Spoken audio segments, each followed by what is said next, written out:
اب ہم آتے ہیں مضمون نگاری کے اہم نکات کی طرف۔ عزیز طلباء، آپ کے پیپر میں جو آپ کے اس سوال کے جو کل نمبر دیے جاتے ہیں وہ 15 ہیں، اور بورڈ پیٹرن کے مطابق آپ کو ایک نمبر کے لیے 2 منٹ ملتے ہیں۔ اس طرح سے 15 نمبر کے لیے آپ کو 30 منٹ دیے جائیں گے، لیکن وقت درکار جتنے منٹ میں آپ یہ سوال کر سکتے ہیں وہ تقریباً 40 سے 45 یا 50 منٹ کا ٹائم آپ کے پاس ہونا چاہیے۔ اس کا طریقہ میں آپ کو بتا چکی ہوں کہ آپ بیتی یا سوالات کے جوابات سے کچھ ٹائم بچا کر رکھ لیں، اور اس سوال کو ہمیشہ آپ آخر میں کریں، شروع میں یا درمیان میں نہ کریں۔ لیکن یہ ضروری ہے کہ اگر آپ اس سوال کو آخر میں کر رہے ہوں تو آپ کے پاس اس کے لیے تقریباً 40 سے 45 یا 50 منٹ کا ٹائم ہونا چاہیے۔ اس کے بعد ہے کہ کتنے صفحات پر لکھا جائے۔ تقریباً 8 تا 10 صفحات پر آپ کا مضمون لکھنا ضروری ہے۔ اگر آپ 10 صفحات سے زیادہ لکھتے ہیں تو اس سے فائدہ کوئی نہیں ہوگا۔ بعض طالب علم ایسا کرتے ہیں کہ لکھتے چلے جاتے ہیں اور اس میں معیار نہیں رہتا، مقدار تو بڑھتی جاتی ہے لیکن معیار ختم ہو جاتا ہے۔ تو طلبہ یہ یاد رکھیں کہ کوشش کریں کہ آپ 8 سے 10 صفحات کا لکھیں، اور جتنا مضمون لکھیں وہ معیاری ہو، زبان و بیان کے لحاظ سے بھی اچھا ہو، اور جو آپ لکھ رہے ہوں وہ عنوان کے مطابق ہو تاکہ آپ کو نمبر مل سکیں۔ زیادہ لکھنے سے آپ کو نمبر نہیں ملیں گے۔ اسی طرح سے آپ نے مضمون میں نثری اور شعری حوالہ جات کا بھی خیال رکھنا ہے۔ نثری سے مراد احادیث، اقوال، آیات قرآنی اور اس طرح کے مختلف مفکرین کے یا مختلف بزرگان دین کے آپ جو ہے اقوال بھی یہاں لکھ سکتے ہیں۔ نثری سے مراد ہے، اور شعری حوالہ جات کا مطلب ہے کہ آپ شعر لکھ سکتے ہیں۔ اس کے بعد آتا ہے اہم نکات نمایاں ہوں۔ اہم نکات جیسے میں نے آپ کو کہا حوالہ جات جو دیتے ہیں وہ آپ نمایاں مارکر سے لکھیں، اور اسی طرح سے اگر عنوان کے لحاظ سے کوئی اہم چیز بھی اگر اس مضمون میں آپ لکھنا چاہ رہے ہیں تو وہ نکات بھی نمایاں ہوں، اس سے بھی آپ کو اچھے نمبر ملیں گے۔ اس کے بعد آ جاتا ہے سب سے پہلی چیز کہ جو ہمارے بورڈ پیٹرن ہے، فیڈرل بورڈ کے مطابق مضمون کے جو ہمیں موضوعات دیے جاتے ہیں وہ درج ذیل ہیں۔ سب سے پہلے ہمارے پاس دیا جاتا ہے ذاتی موضوع۔ ذاتی موضوع کیا ہے؟ ذاتی موضوع میں جیسے میری پسندیدہ کتاب آ جاتا ہے، میری پسندیدہ شخصیت وغیرہ، جیسے میرے پسندیدہ شاعر آ جائیں گے، میرے پسندیدہ مزاح نگار، یعنی جس میں ذاتی موضوع آ جاتا ہے تو اس میں اس طرح کا ایک مضمون یہ بھی دیا جاتا ہے۔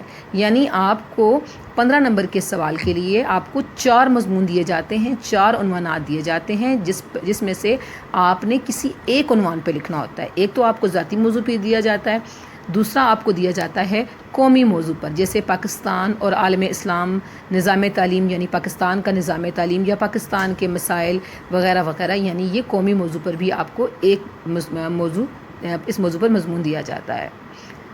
اس کے بعد آ جاتا ہے بین الاقوامی موضوع۔ بین الاقوامی موضوع میں جیسے امن و امان، پوری دنیا میں امن و امان قائم کرنے کے لیے کیا کیا جائے، پوری دنیا میں آلودگی کے مسائل کیا ہیں، وبائی امراض کا پھیلاؤ وغیرہ، جو کہ پوری دنیا کا آج کل کا جو کرنٹ افیئر ہے، یعنی یہ بین الاقوامی موضوعات میں بھی ایک مضمون ضرور دیا جاتا ہے۔ اس کے بعد آ جاتا ہے سائنسی موضوعات۔ سائنسی موضوع پر بھی آپ کو کمپیوٹر پر، انٹرنیٹ پر سائنس کا ارتقاء، سائنس کے کرشمے اور سائنس کے جو ہے فوائد و نقصانات، کمپیوٹر کے فوائد و نقصانات، یعنی اس کے اندر بھی بے شمار موضوعات آ جاتے ہیں۔ اگر طلبہ ان میں سے کسی ایک موضوع کو بھی یا کسی 2 موضوع پر بھی اچھی طرح سے اپنے مضمون تیار کر لیں تو تبھی ان کے لیے بہتر ہے، کیونکہ یہ 4 موضوع جو ہے آپ کو ہر صورت ان میں سے، یہ 4 موضوعات میں سے ہر صورت ایک موضوع پر ضرور آپ کو مضمون دیا جاتا ہے۔ تو یہ تھا ہمارے مضمون کے اہم نکات۔ اب آتے ہیں ہم مضمون کے حصے کی طرف کہ مضمون کے کتنے حصے ہوتے ہیں اور مضمون کو کیسے لکھا جائے۔ مضمون کے ہمیشہ 3 حصے ہوتے ہیں، ابتدائیہ، نفس مضمون اور اختتامیہ۔ طلبہ، آپ نے یہ جو حصے بتائے گئے ہیں، آپ نے یہ ہیڈنگز اپنے پیپر میں ہرگز نہیں لکھنی، صرف آپ نے ان کو ذہن میں رکھنا ہے۔ یعنی مضمون کا جو سب سے پہلا حصہ ہوتا ہے وہ ابتدائیہ ہوتا ہے۔ جب آپ مضمون شروع کرتے ہیں کسی بھی موضوع پر، کسی بھی عنوان پر، تو آپ یاد رکھیں ہمیشہ سے ڈائریکٹ مضمون نہیں شروع کیا جاتا۔ جیسے اگر آپ کے پاس آ جاتا ہے رحمت للعالمین صلی اللہ علیہ وسلم، تو آپ فوراً سے جب مضمون شروع کریں گے تو حضرت محمد صلی اللہ علیہ وسلم کے بارے میں فوراً نہیں شروع کر دیں گے، بلکہ آپ پہلے جو آپ کو موضوع دیا گیا آپ نے نے پہلے اس کا تعارف بیان کرنا ہوگا. جیسے فار ایگزامپل اگر آپ کو رحمت للعالمین دیا گیا ہے تو آپ یہ بتائیں گے کہ ہمارے نبی پاک صلی اللہ علیہ وسلم سے پہلے کتنے نبی آئے, اللہ نے کتنے نبی بھیجے اور ان کا کیا کام تھا. آپ باقی انبیاء کرام کا آپ تعارف کرائیں گے, آپ موضوع کا تعارف کرائیں گے. پھر آپ موضوع کی اہمیت بیان کریں گے کہ انبیاء کی کیا اہمیت ہے اور انہوں نے کیا کیا کام کیا ہمارے دین کے لیے, دین کو پھیلانے کے لیے, اور کس کس دور میں وہ آئے. اسی طرح سے پھر آ جائے گا موضوع کا پس منظر. تو ہم یہ بتائیں گے کہ اگر ہم رحمت للعالمین کے موضوع پر لکھ رہے ہیں کہ تو ہم یہ کہیں گے کہ ہمارے نبی جو تھے وہ دنیا میں تشریف لائے, وہ تمام دنیا کے لیے, تمام کائنات کے لیے وہ رحمت بن کر آئے. تو آپ صلی اللہ علیہ وسلم سے پہلے جو لوگ تھے وہ کس قسم کے لوگ تھے, یعنی وہ جو زمانہ جو جاہلیت عرب میں جو لوگ تھے وہ بیٹیوں کو پیدا ہوتے ہی مار دیتے تھے, ٹھیک ہے, عورتوں کا کوئی احترام نہ تھا, آپس میں چھوٹی چھوٹی باتوں پر لڑتے جھگڑتے اور چھوٹی چھوٹی باتوں پر ایک دوسرے کا قتل کر دیتے تھے, جو کہ ایک بے رحمی کی مثال ہے. تو آپ پہلے نا اسلام سے پہلے کا تھوڑا سا پس منظر بیان کریں گے, یعنی یہ ہو جائے گا ابتدائیہ جو کہ آپ نے مضمون کو شروع کرنے سے پہلے آپ نے کیا. اس کے علاوہ پھر آپ نے جیسے اگر آپ نے موضوع کا تعارف کیا, آپ نے موضوع کی اہمیت لکھی اور موضوع کا پس منظر لکھا, تو یہاں پر آپ کے ابتدائیہ میں ہی 3 پیراگراف آپ کے تیار ہو جاتے ہیں. پھر آ جاتا ہے نفس مضمون. نفس مضمون در حقیقت مضمون کی جان ہے, مضمون کی ساری جو اہمیت کا انحصار نفس مضمون پر ہے, اور مضمون کا معیاری ہونا اور مضمون کی مقدار کا ہونا, ان تمام چیزوں کا انحصار نفس مضمون پر ہے. یہ میں نے ہیڈنگز دی ہوئی ہیں کچھ, پیدائش, والدین, ماحول, اعلیٰ تعلیم, عملی زندگی کا آغاز, جتنی بھی یہ ہیڈنگز آپ کو نظر آ رہی ہیں سامنے, یہ میں نے ہیڈنگز لکھی ہیں. یہ میرے ذہن میں جو میں نے ہیڈنگز بنائی ہیں یہ میں نے لکھی ہے میری پسندیدہ شخصیت سے متعلق. جیسے اگر آپ کی پسندیدہ شخصیت حضرت محمد صلی اللہ علیہ وسلم ہے, یا آپ لکھتے ہیں قائد اعظم یا علامہ اقبال یا میرا پسندیدہ شاعر, یا کچھ بھی آپ اس میں لکھ سکتے ہیں, کسی بھی شخصیت کے بارے میں کوئی بھی شخصیت آپ اس میں لکھ سکتے ہیں. تو میں نے اس لحاظ سے یہ ہیڈنگز ترتیب دی ہیں.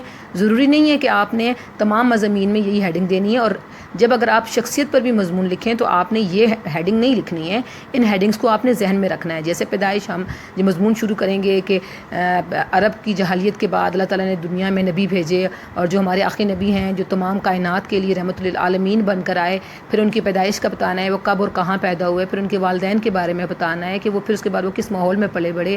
اور اعلیٰ تعلیم سے مراد یہی ہوگا کہ ہمارے نبی پاک صلی اللہ علیہ وسلم جو دنیا میں تشریف لائے تو وہ ہر لحاظ سے تعلیم یافتہ تھے, وہ ہر مینر سے, ہر ایٹیکیٹ سے, ہر چیز سے وہ آگاہ تھے.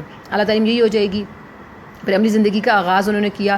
جی یہاں پر آپ کو معلوم ہے نا 40 سال کی عمر میں آپ صلی اللہ علیہ وسلم کو نبوت کا جو ہے ملی تھی, تو آپ یہاں سے ان کا یہ بھی لکھ سکتے ہیں. پھر ابتدائی مشکلات, یعنی آپ صلی اللہ علیہ وسلم کو جب آپ نے دین کو پھیلایا تو آپ کو کتنی مشکلات آئیں, پھر ابتدائی کامیابیاں ہوئیں, مکہ فتح ہوا, طرز زندگی آپ کی کیسی تھی, آپ کی بنیادی مشکلات اور جو تھی وہ کون کون سی آئیں, جب نماز مسلمانوں کو نہیں پڑھنے دی جاتی تھی, غزوات میں وغیرہ وغیرہ. مرکزی کامیابی آپ نے کیا کیا جب آپ نے اسلام کو پھیلایا, اور بہت سے عرب کے بدو جو تھے وہ اسلام کی طرف راغب ہو گئے اور اسلام تیزی سے پھیلتا چلا گیا. اس طرح سے آپ تمام چیزوں کو یہ لکھ سکتے ہیں. اور اس کے بعد آ جاتا ہے اختتامیہ. اختتامیہ میں آپ بیماری کا ذکر کریں, آخری ایام کا ذکر کریں, وصال تدفین کہاں ہوئی, اور پھر تعریفی کلمات اور دعائیہ کلمات سے کرتے ہوئے آپ اپنے مضمون کا اختتام کریں.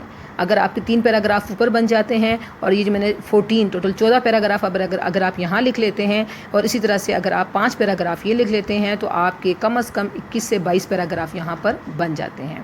اور دوسری بات یہ کہ اگر آپ یہ مضمون جو میں نے آپ کو ہیڈنگز بتائی ہیں اس میں قائد اعظم پر بھی آپ لکھ سکتے ہیں, علامہ اقبال پر بھی لکھ سکتے ہیں, اور بہت سی عظیم شخصیات پر بھی آپ اس مضمون کو اس لحاظ سے لکھ سکتے ہیں.